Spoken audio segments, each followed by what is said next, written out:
Sur le rôle du président de la République, sur le rôle du Parlement, sur le rôle du Premier ministre, avec vous, aujourd'hui, nous allons parler. Professeur Kabamba, vous êtes professeur à l'université Sartilman de Liège, en Belgique. Vous êtes co-rédacteur de l'avant-projet de constitution. Première question, en quelle qualité l'étiez-vous ? En fait, j'ai été donc mandaté par le gouvernement belge sur demande du Sénat congolais qui avait fait une demande claire auprès du gouvernement belge pour être appuyé dans la rédaction donc de cet avant-projet. Et cette demande a été transmise donc par le ministère des Affaires étrangères belge, c'est-à-dire à l'époque de Louis Michel, a été transmise donc à l'université de Liège et l'université m'a délégué pour pouvoir diriger le collège au fait des experts, de tous les experts qui devaient venir du monde entier travailler sur cette constitution. Vous avez fait un avant-projet parce que le constituant c'était le Sénat et l'Assemblée nationale.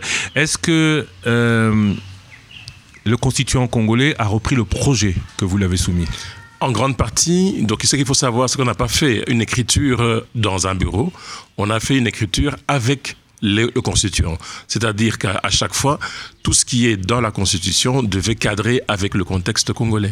Et surtout par rapport à ce que les Congolais voulaient. Je dois vous rappeler aussi qu'à un moment donné, il y a eu un sondage qui avait été effectué. Donc on avait envoyé les sénateurs aller en province avec des questionnaires où ils devaient rencontrer toute une série de groupes de gens pour pouvoir avoir des réponses sur des questions fondamentales, notamment par exemple le drapeau, notamment par exemple l'hymne national, notamment par exemple la devise, toute une série de choses comme ça sur lesquelles il était quand même important de pouvoir avoir le feedback des populations congolaises. Et donc les constituants ont fait la démarche pour aller vers les provinces et sont revenus chacun avec les résultats de ces enquêtes et nous avons compilé et la compilation de tout ça a donné effectivement le projet de constitution que vous connaissez, qui a été adopté donc en février 2000, adopté promulgué en février 2006. Dans le texte tel que promulgué par référendum, vous reconnaissez votre texte ou il y a eu beaucoup d'amendements ? L'essentiel est dedans, sauf sur la partie ce qu'on appelle les mesures dérogatoires. Et donc sur les parties mesures dérogatoires, notamment la question des élections des sénateurs, notamment la question du découpage en province 7. Ça, ce sont des questions sur lesquelles on n'avait pas abordé avec le constituant, mais qui sont arrivées avec les amendements. Quel était l'état d'esprit à l'époque ? Vous arrivez en tant qu'expert, vous voulez faire quoi ? Une photocopie de la constitution belge, une photocopie, parce qu'on a beaucoup parlé, on l'a beaucoup comparé, oui, tout à fait, exactement. Et on la compare beaucoup aujourd'hui. La constitution congolaise aux constitutions françaises et particulièrement belge aussi. Oui. À la seule différence qu'en Belgique, il s'agit d'un royaume. Oui. Vous veniez dans quel état d'esprit ? Faire la même chose ? Vous aviez une copie de départ et... ce que vous devez savoir, c'est que généralement... Adapté à la RDC ? Un texte, c'est le reflet d'un contexte. Vous ne pouvez pas venir du dehors, venir imposer un contexte. Qu'est-ce qu'on a fait ? Ce qu'on avait fait, c'est qu'on avait fait ce qu'on appelle un pré-document que l'on a soumis aux différents groupes de l'époque. On a soumis au RCD Goma, on a soumis au MLC, on a soumis au clan Kabila, à l'époque, au gouvernement, et chacun a désigné des experts qui devaient analyser ce texte et qui l'ont amendé. Et qui l'ont amendé chacun à sa façon. Et de cette façon-là, après, nous avons repris l'essentiel de tous les experts pour pouvoir maintenant mettre en commun. Je vais par exemple vous dire, il y a quelques spécialistes qui le connaissent, pourquoi par exemple dans le texte constitutionnel, il n'y a pas véritablement, la forme de l'État n'est pas vraiment bien précisée, pour la bonne et simple raison qu'il y a eu deux écoles. Il y a eu l'école Bochab et il y a eu l'école de feu Célestin Kabouya, qui avait le clan donc État central, et vous aviez le clan qui était pour le fédéralisme. Et le RCD Goma était aussi pour le clan, pour un plan fédéral, c'est-à-dire un État fédéral. Alors des discussions ne pouvant pas arriver à mettre tout le monde d'accord sur est-ce que on prend l'État fédéral ou bien on prend l'État central. Et alors pour pouvoir mettre les gens ensemble, on a enlevé la forme de l'État, mais on a mis dedans des choses qui sont de l'État central, mais on a mis des choses aussi qui sont de l'État fédéral. Comment est-ce que vous définissez aujourd'hui cette constitution ? On en a beaucoup parlé, oui. Vous avez parlé de l'école Bochab, donc oui. Il en faisait partie. Oui, tout à fait, il faisait partie. Il parle de... certains parlent de régime présidentiel, oui. Semi-parlementaire, primo-ministériel. Oui, le terme exact, c'est une constitution équilibrée. C'est-à-dire que tout le monde ne voulait plus revenir à ce qu'on avait connu avant. C'est-à-dire on ne voulait plus le régime Mobutu, on ne veut plus du régime Kabila père, qui était un régime central, etc., avec les dérives que nous avons connues par rapport au régime de Mobutu, etc. Alors tout le monde ne voulait plus de ça. Alors nous sortons de la guerre avec chaque groupe qui a comme objectif le pouvoir. Et alors il faut en sorte que le gâteau Congo soit divisé pour que tout le monde ait quelque chose. Et ça, c'était vraiment le cœur. Ça, c'est le cœur, en fait, de la Constitution. Tout le monde doit avoir quelque chose. Vous n'êtes pas président de la République, vous pouvez devenir ministre, vous pouvez devenir sénateur, vous pouvez devenir député, vous pouvez devenir député provincial, vous pouvez devenir gouverneur. Je peux vous dire, par exemple, lorsque on calculait à l'époque le nombre de personnels politiques, c'est-à-dire ceux qui sont amenés à pouvoir exercer, il fallait qu'on ait suffisamment de mandats pour que chacun, à quelque niveau que ce soit, se retrouve. Alors, vous prenez les personnels politiques du MLC, vous prenez les personnels politiques du gouvernement, vous prenez le personnel politique du RCD, etc. Et lorsque vous mettez sur la table, vous allez vous rendre compte que le nombre de postes à pourvoir était presque équivalent au nombre de personnels politiques qui étaient disponibles à ce moment-là. Et donc, vous avez, si vous n'êtes pas président, vous avez la possibilité de pouvoir être sénateur, de pouvoir être député, etc. De cette façon, on arrivait à avoir, au fait, que tout le monde puisse avoir un morceau de pouvoir, puisque tout le monde, pendant la guerre, voulait le pouvoir. C'est une constitution, il faut bien le souligner, d'après-guerre. Est-ce que cette constitution, si vous aviez à l'écrire aujourd'hui, vous l'écrirez de la même manière? Parce qu'on voit beaucoup d'embouteillages, d'incidents. Oui. Aujourd'hui, du fait du rôle des uns et des autres, à l'époque, il était clairement dit que le président Kabila ne pouvait pas avoir tant de pouvoir, que précédemment, dans les années 90, la conférence nationale souveraine avait déjà donné le pas pour qu'il n'y ait plus de nouveau Mobutu, ça vous l'avez dit. Est-ce que cette constitution, pareille constitution, aujourd'hui se justifie encore? Monsieur Le Sakweno, la constitution de 2006 n'est pas adapté au contexte que nous sommes en train de vivre. Comme je vous l'ai expliqué, on a essayé de faire qu'il n'y ait pas de pouvoir fort et que chacun doit avoir un contre-pouvoir. Quand si vous lisez correctement, vous allez vous rendre compte que tout le monde a un contre-pouvoir. L'Assemblée a un contre-pouvoir, le Sénat. Au niveau du pouvoir judiciaire, on a 3 ordres. Et chacun, entre guillemets, surveille l'autre, même si on a mis un peu la Cour constitutionnelle au-dessus. Au niveau même de l'État, on a mis l'État central, mais l'État central, on lui a mis aussi contre-pouvoir les provinces. Au niveau de l'exécutif, on a mis 2 têtes à l'exécutif. On a mis le président de la République, on a mis le chef du gouvernement. Avec une hiérarchisation ? Avec une hiérarchisation, bien entendu. Le président répond du Premier ministre? Non, le président ne répond pas du Premier ministre. Le président collabore avec le Premier ministre. C'est une obligation constitutionnelle qu'ils doivent travailler ensemble. On a mis ce qu'on appelle des passerelles de collaboration qui sont constitutionnelles et obligatoires. Par exemple, bêtement, la politique de la nation, elle est définie par le Premier ministre. Non. La politique de la nation... Par le Premier ministre en collaboration avec le Président de la République. Avec le Président de la République. Mais c'est le Premier ministre qui définit la politique. Qui la met en œuvre. La mettre en œuvre. Mais qui l'a définie? Ils la définissent ensemble. Ok. Ils la définissent ensemble et ils donnent le même s'ils ne sont pas du même... Même s'ils ne sont pas du même bord, c'est une obligation constitutionnelle. Parce que certains disent que la cohabitation n'est pas possible, la cohabitation est bien possible. La cohabitation est bien possible parce qu'on a mis des dispositions constitutionnelles obligatoires de collaboration. Et que ça ne peut pas être possible, même au niveau de province, État central, c'est la même chose. À tous les niveaux, on a mis ce qu'on appelle des passerelles pour qu'il n'y ait pas blocage, pour qu'on n'arrive pas à la situation de 1960 où il y a eu blocage et qu'il n'y avait pas des passerelles de collaboration. Ici, on a mis des passerelles de collaboration, par exemple, l'article que je viens de vous donner, qui dit clairement que ça doit être comme ça. L'autre, c'est que le Premier ministre ne peut pas beaucoup de choses sans le Président. Le Président ne peut pas non plus beaucoup de choses sans le gouvernement. Ça oblige de pouvoir avoir ce lien. D'où, par exemple, le fait d'avoir un ministre près de la présidence, ça se justifie tout à fait parce que c'est la personne qui va être amenée, entre guillemets, à vérifier si... Au niveau du gouvernement, les choses se passent de la façon comme le président de la République l'a voulu. Aujourd'hui, vous avez cité 1960, on citera aussi 1965. Tout à fait. 60 crises, 65 crises. Oui. On a l'impression que 2020 est aussi à une crise similaire. Est-ce votre avis? Est-ce que ce qui a pu être évité...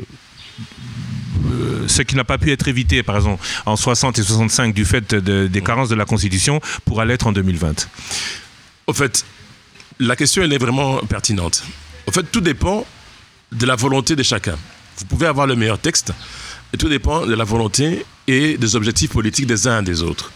Si je veux avoir le pouvoir, un pouvoir absolu, je veux avoir une mainmise sur la plupart des institutions, je peux vous dire qu'avec cette constitution, ça ne marche pas. Ça ne marche pas d'avoir la mainmise sur toutes les institutions, à moins d'être comme en 2006 et en 2011, d'avoir la possibilité de contrôler par le politique que je nomme aux différentes institutions. À ce moment-là, je peux le faire. Mais dans le contexte actuel, ce n'est pas possible. Alors, cette volonté politique, est-ce qu'elle colle à ce texte ? Non, ça ne peut pas coller avec ce texte. Ça ne peut pas coller avec ce texte, malheureusement.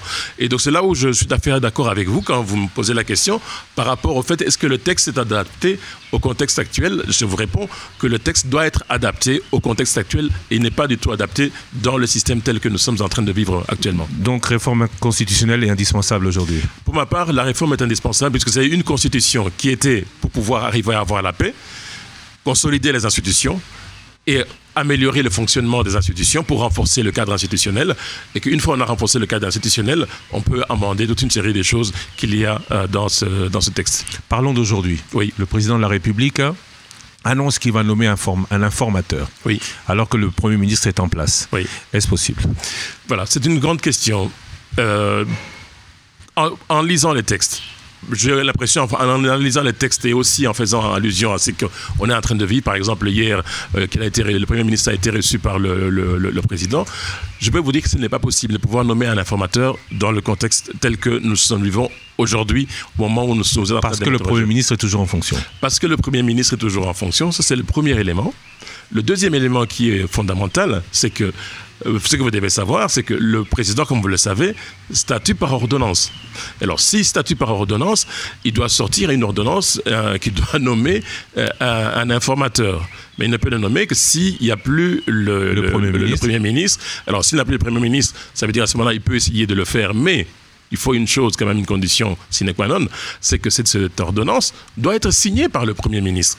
Alors, dans le contexte actuel... L'ordonnance nommant l'informateur doit être signée par le Premier ministre qui n'est plus en fonction.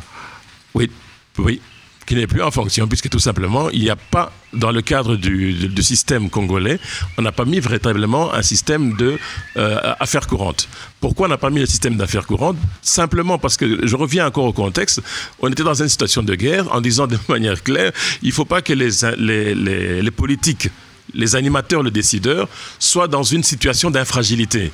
Et donc, s'ils sont dans une situation de fragilité, ça va être un peu compliqué. Est-ce qu'il peut décider ? Il ne peut pas décider. Alors, on a coupé court. OK, quand ils sont là, ils décident, ils fonctionnent jusqu'à ce que le suivant arrive. Je vois l'article 79, alinéa 3. Oui. Les ordonnances du président de la République, autres que celles prévues aux articles 78, alinéa 1er. Oui. Le président nomme le Premier ministre au sein de la majorité parlementaire après consultation de celle-ci, met fin à ses fonctions sur présentation par celui-ci de la démission du gouvernement. Donc, autre que celle-ci...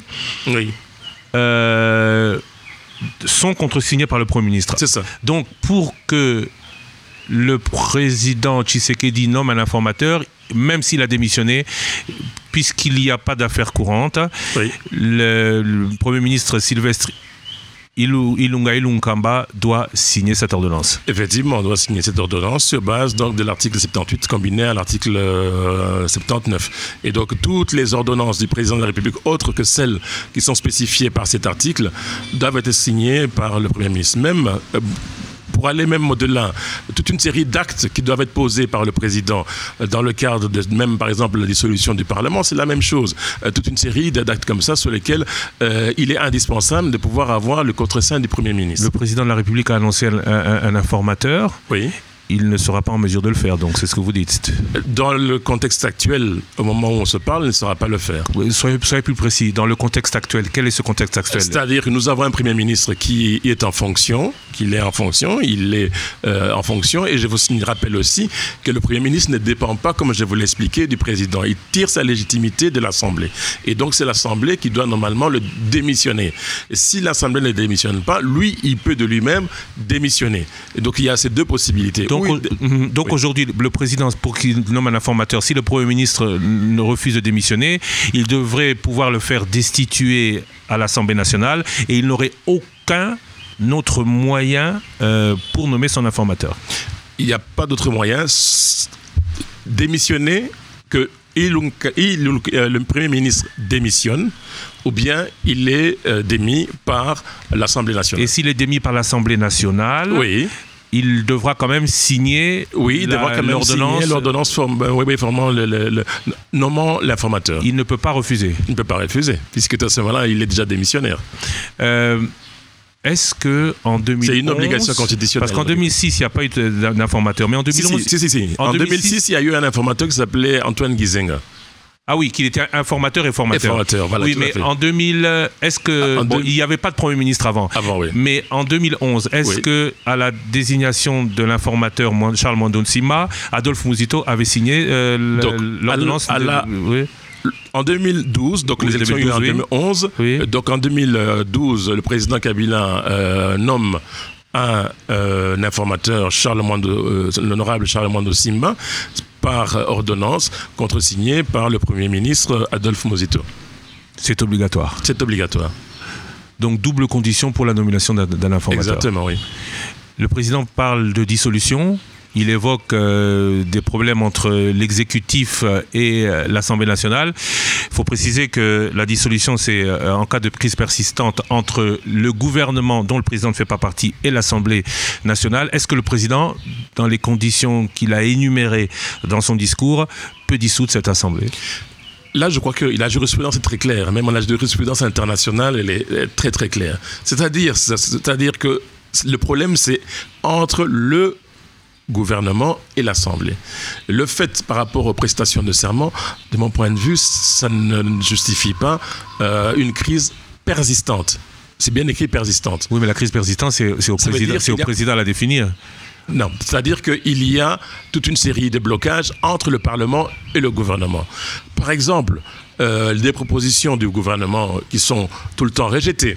Les projets du gouvernement qui sont tout le temps rejetés par le Parlement, les interpellations intempestives, par exemple aussi, on a le cas du budget par exemple, là c'est un signal fort, si un gouvernement vient avec un budget et que le budget n'est pas adopté par le Sénat, de manière très claire, nous sommes vraiment, et que le président de la République veut que son budget soit adopté par l'Assemblée, là effectivement on est dans une dynamique de crise persistante. Donc si le budget n'avait pas été adopté, on aurait pu parler de crise. Ah oui, c'est de manière très claire, sans ambiguïté, parce que sans budget, l'État ne fonctionne pas. Et donc on serait parti dans des 12e provisoires. Et là, de manière très claire, ça c'est une crise de manière claire qui est persistante du fait que ça empêche même, parce que nous sommes en session budgétaire qui doit se terminer le 15 décembre, là, de manière très claire, nous y sommes. Aujourd'hui, nous sommes bien dans un environnement africain. Oui. Et cela, je suppose, impacte sur le raisonnement des uns et des autres. Oui. Le président de la République n'a donc pas plus de pouvoir que le Premier ministre. Les deux ont beaucoup de pouvoir. En fait, il faut réfléchir chaque fois en termes de binôme. Les deux ont beaucoup de pouvoir. Lorsque vous singularisez le Premier ministre, il n'a pas beaucoup de pouvoir. Lorsque vous singularisez le président, il n'a pas beaucoup de pouvoir. Mais lorsque vous les mettez ensemble, ils ont beaucoup de pouvoir. Mais qui peut est-ce que le président peut en avoir un impact sur le Premier ministre ? Difficilement. Et le cas actuel le montre et le démontre de manière très, très, très claire. Et c'est pourquoi, de mon point de vue, que ce sont des aspects sur lesquels il est important peut-être de pouvoir revenir, de pouvoir redéfinir le régime politique, pour pouvoir réaménager. Et même, peut-être, parce que la plupart des gens que je suis en train d'entendre, la fonction du président de la République telle que on la conçoit dans l'imaginaire collectif congolais, je m'excuse, ce n'est pas cette imaginaire qu'il y a dans le texte. Sauf s'il a la majorité à l'Assemblée. Sauf s'il a la majorité et qu'il sait mettre en place des hommes pour contrôler l'essentiel de toutes les institutions que je viens de vous énumérer, pour lesquelles il y a nécessité de collaboration. Ce qui fut le cas avec Joseph Kabila. Aujourd'hui, Félix Tshisekedi veut se retrouver dans la même situation. On parle de renversement à l'Assemblée nationale. S'il veut pouvoir atteindre ce but, il doit absolument, si majorité il a, destituer le Premier ministre. Tant qu'il ne l'aura pas fait, rien ne sera possible. Si du côté du gouvernement, il ne bouge pas, il faut travailler du côté de l'Assemblée. Il faut travailler du côté de l'Assemblée, c'est-à-dire arriver à renverser au niveau de l'Assemblée. Et de mon point de vue, arriver à renverser au niveau de l'Assemblée, puisque les discussions liées de manière très claire au gouvernement sont liées aussi au bureau de l'Assemblée. Et donc, il est indispensable, s'il veut travailler sur l'Assemblée, de commencer par le bureau. D'où peut-être les discussions qu'il y a sur les motions sur le bureau de l'Assemblée. Puisque le bureau de l'Assemblée va de pair avec le gouvernement, puisque comme vous le savez, il faut qu'il y ait, comme je l'ai expliqué, s'il veut avoir la main mise sur ça, il faut qu'il ait un bureau qui soit de son obédience politique. Et pour ça, il doit arriver à renverser au niveau de l'Assemblée. Aujourd'hui, on voit le timing. On reste dans la Constitution. Oui. Hein. Aujourd'hui, on voit le timing. Si tout démarre aujourd'hui, la prochaine session parlementaire, c'est en mars. Oui. Est-ce que vous pensez que cette crise actuelle pourra permettre à la désignation d'un Premier ministre avant la fin du premier trimestre 2021 ? Donc là, c'est ça la difficulté des fois que l'on a quand on n'essaye pas de voir les décisions que l'on veut prendre en fonction d'un calendrier dicté par les textes avec les délais. Supposons que le 15, le Parlement termine sa session budgétaire. On nomme un informateur, on arrive, entre guillemets, j'imagine, on arrive d'une façon ou d'une autre à avoir un informateur. L'informateur, il est là pour un mois et renouveler, etc., etc. Bon, je dois vous dire que la constitution, effectivement, de cette nouvelle majorité doit être constatée au Parlement. En fait, c'est le Parlement qui doit valider pour être sûr qu'on a effectivement une nouvelle majorité, parce qu'il faut changer le bureau et puis changer les commissions, etc., et tous les différents postes qu'il y a au niveau du Parlement. Et en fonction de ça, vous avez la même couleur, plus ou moins, avec le gouvernement. Donc, si on calcule, ça fait 15, le Parlement n'est pas là, jusqu'au mois de mars. Encore faut-il entre-temps aussi, ça c'est très important de le dire, que le bureau du Parlement collabore. Oui. D'où peut-être la guerre actuelle d'avoir un nouveau bureau avant la fin de la session. Exactement. D'où peut-être ça qu'on peut comprendre et analyser de cette façon-là. Donc la guerre du bureau a son importance. Oui, dans ce contexte, la guerre du bureau a toute son importance. En fait, la guerre du bureau a toute son importance. Je vais même aller plus loin, M. Le Sakwen, pour que vous compreniez. Même si on n'y arrive pas, par exemple, et qu'il y a un informateur, et que on sait qu'on peut faire, la Constitution le prévoit, même le règlement de l'intérieur le prévoit, que l'on peut avoir une assemblée extraordinaire, une session extraordinaire. Bon, la session extraordinaire est demandée par le bureau, la moitié des députés, le gouvernement et le président de la République. Mais malheureusement, la Constitution dit peu. C'est pas une obligation. Donc le bureau, s'il n'est pas la couleur du président et dans le même entendement que le président, peut dire nous ne nous réunirons pas. Nous ne voyons pas l'objectif de pouvoir avoir une session extraordinaire et donc on reste là le statu quo. D'où l'importance du combat actuel du changement du bureau.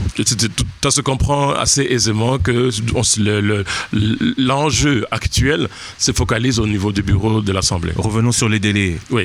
Si un formateur il y a après l'émission du Premier ministre, après sa mission d'information, on peut attendre un Premier ministre, si nouveau Premier ministre il y a, au bout de quelle échéance? 2, 3 mois? À mon avis, 4 à 6 mois.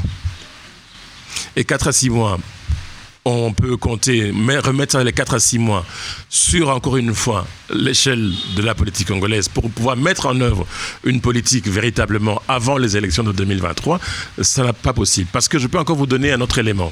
C'est que si on part aux élections sans changer le cadre de la loi électorale, je doute fort que le parti politique UDPS arrive à avoir la majorité au niveau du Parlement. Pour la bonne et simple raison que la formule électorale, telle qu'elle existe dans la loi actuellement, n'est pas favorable à ce qu'on appelle les partis centraux.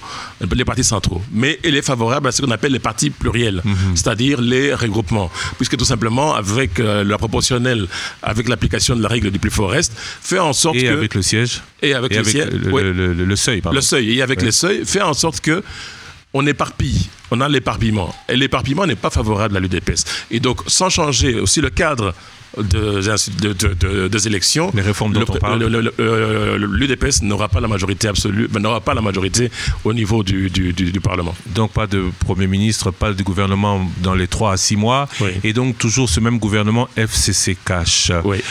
Autre question, celle qui semble pour le FCC la plus logique, la cohabitation.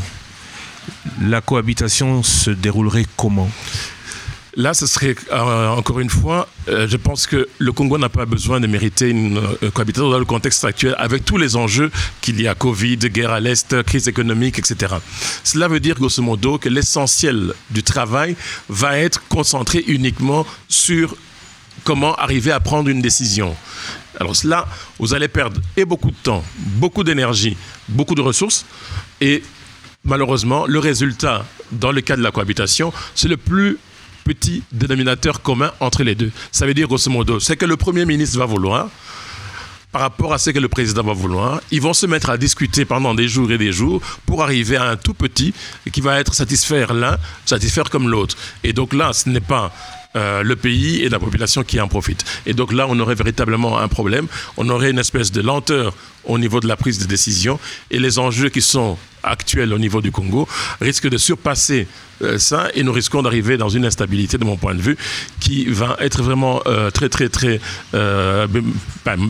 avoir des conséquences vraiment très néfastes pour la population civile. Monsieur Bob Kabamba, merci d'avoir été avec nous. Nous sommes dans une crise politique, aujourd'hui on peut le dire. Oui. Sommes-nous aussi dans une crise institutionnelle, juridique ? Là, pour l'instant, on n'est pas dans une crise institutionnelle. D'accord ? C'est-à-dire, pour qu'on ait une crise institutionnelle, que les institutions prennent des décisions qui vont à l'encontre d'une autre institution.